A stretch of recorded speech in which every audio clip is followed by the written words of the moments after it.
Hello, I'm Jared Taylor with American Renaissance. The internet is making my videos really hard to find. So if you like it, I hope you'll send the link to a lot of your friends. You've heard of white privilege. It's the idea that white people have all sorts of unearned, undeserved advantages just because we're white. It's part of the 400 years of systemic racism that Joe Biden is busy rooting out. How's he doing with that, by the way? Maybe someone at a press conference will ask him. Well, the people who love to sniff out the awful things that white people do have found another one. We built a vast system of oppression known as family privilege.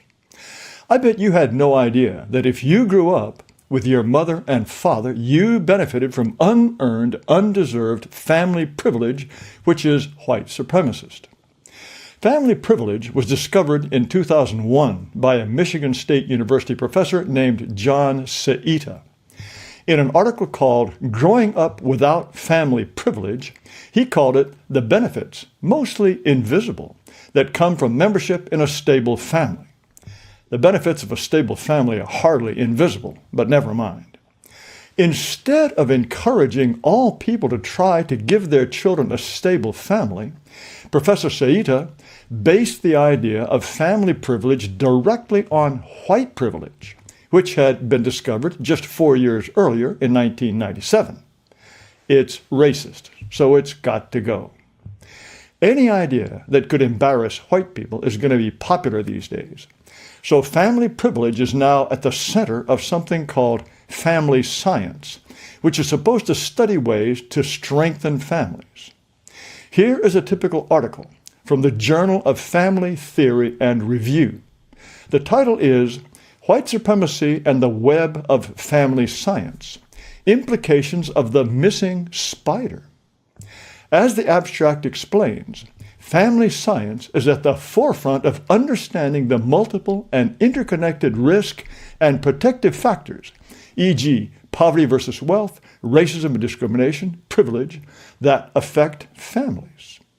Remember the title, and the missing spider, which is the evil predator at the center of this web of factors. Guess what that is? White supremacy. You and me. There's a group called the National Council on Family Relations that has been around since 1938. It's supposed to be understanding and strengthening families, but it has now gone full tilt racial justice.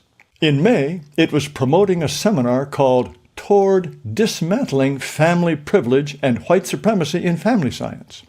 As you can see, like white privilege, family privilege is an unacknowledged and unearned benefit.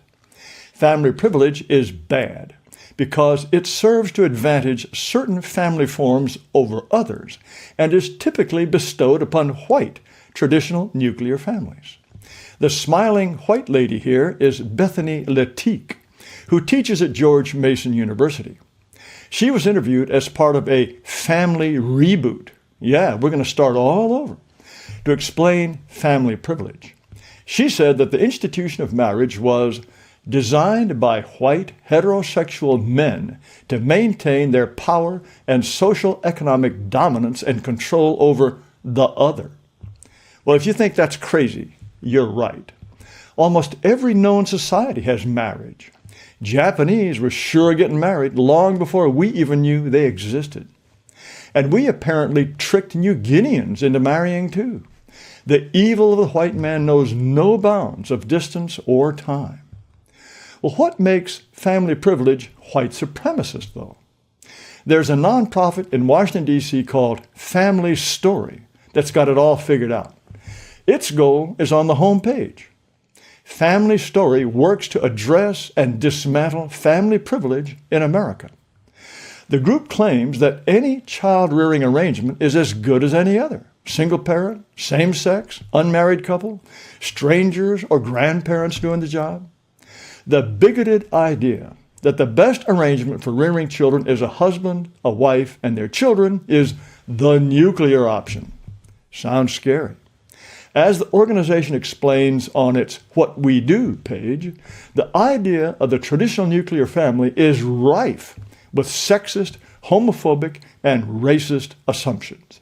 Okay, let's start with homophobic. It's true that for a long time, homosexuals couldn't adopt children. Well, are same-sex couples good parents? The first book to cheer on that kind of family that I know of was called Heather Has Two Mommies. Do you know when it was published? 1989. Heather is the happiest little girl in the world with her two lesbian mommies. Nowadays, there are scores of books like this, and the Heather family is way out of date. Everyone's white. Here is an illustration from a children's book called Love Makes a Family. Even with the beard, I'm not sure what sex either of these people is, but it doesn't matter. They can be anything, and it's still sure to be a wonderful, loving family. And maybe it is. I once tried to see if there is serious research on what happens when a child grows up with two mommies or two daddies. I couldn't find any.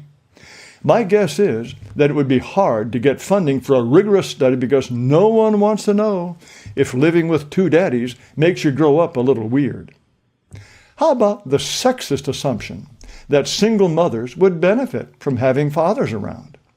Today it would be hard to find any serious scholar who says being reared by a single mother is just as good as having a mother and a father. For a long time, though, people claimed that black single mothers especially had the help of the community. Over and over, we heard what is supposed to be an African proverb. It takes a village to raise a child. Black people have their village, you see, so who cares if dad buggers off? Well, the data are in. If dad is not around, everything is worse. So finally, what's racist about the traditional nuclear family? Just one thing. Black and Hispanic children don't grow up in that kind of family as often as white children do. And there are advantages to being married. There are tax breaks, inheritance breaks, and spouses can't be made to testify against each other. So, if white people are getting more of those goodies, then that proves marriage is evil. Well, here are the figures. Please look at the column on the very left. That's white children. As the blue part shows, 74% of them live with a married couple. The 7% in that yellow part are living with a cohabiting couple. The 12% in the pink are living with mom, and the 3.5% in the orange are living with dad. The 3.3% in the green are in foster care. The second column from the right is black children. As you can see, the part in the blue, only 36% of black children live with married parents. And look at the pink. 43.9% live with mom. Next is the Hispanic column, but look at the very right, the column with the Asians. 84.9% of Asian children, that's more than 10% more than the white children, live with a married mom and dad. Well, Bethany Latique says white men invented marriage to dominate everyone else. Asians get married more than we do. Does that mean they love being dominated? Or does it mean they're going to dominate everybody else? This stuff is obviously loony. There is nothing stopping black people from getting married, and they benefit from stable households just like everyone else. But instead of encouraging them to marry, the idea is to destroy family privilege by getting rid of every incentive to marry and build a stable household. Black Lives Matter used to be part of this. On its What We Believe page, it said, "We disrupt the Western prescribed nuclear family structure." Well, maybe that bothered some of the corporations that were giving them billions, because now that page is gone. BLM must be going soft. But this attack on the Western prescribed nuclear family is just one more destructive example of a horrible trend. If black people are less likely than white people to do something we always thought was good, then it never was good. If blacks can't meet standards, just get rid of the standards. That's why we decriminalize crimes such as transit fare beating, loitering, public urination, and shoplifting. If non-whites are arrested for these crimes more often than whites, that's white supremacy, and the laws have got to go. Do you remember the list of awful white traits that the Smithsonian's Black History Museum posted? It included the scientific method, hard work, self-reliance, and being on time. This is just part of it. These things are bad because white people cruelly force them on non-whites. And now, expecting students to get the right answer in math or to use good grammar, that's white supremacy. We have to get rid of the SAT because whites outscore blacks and Hispanics. Abolish gifted classes because they're too white and Asian. End school suspensions because not enough white children are breaking the rules. Stable, traditional families are only the latest injustice. The family has got to go because a lot of non-whites don't live that way. We solve the problem by eliminating standards for everyone. None of this would be likely to happen in an all-white society. During the so-called civil rights era, 60 years ago, the idea was that black people were going to become just like white people. But it turned out they couldn't, or they wouldn't. Asking them to change became white supremacy. So we get rid of standards for everyone.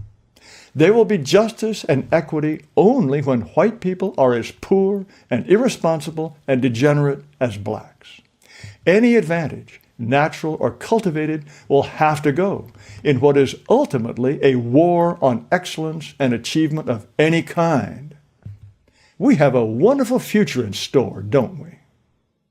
Thank you for watching. I hope you will subscribe to this video channel. Maybe give the video a thumbs up. I also invite you to amren.com, AMREN.com. You'll find videos, podcasts, discussions, a lot of things that I think will interest you. But again, thank you so much for watching.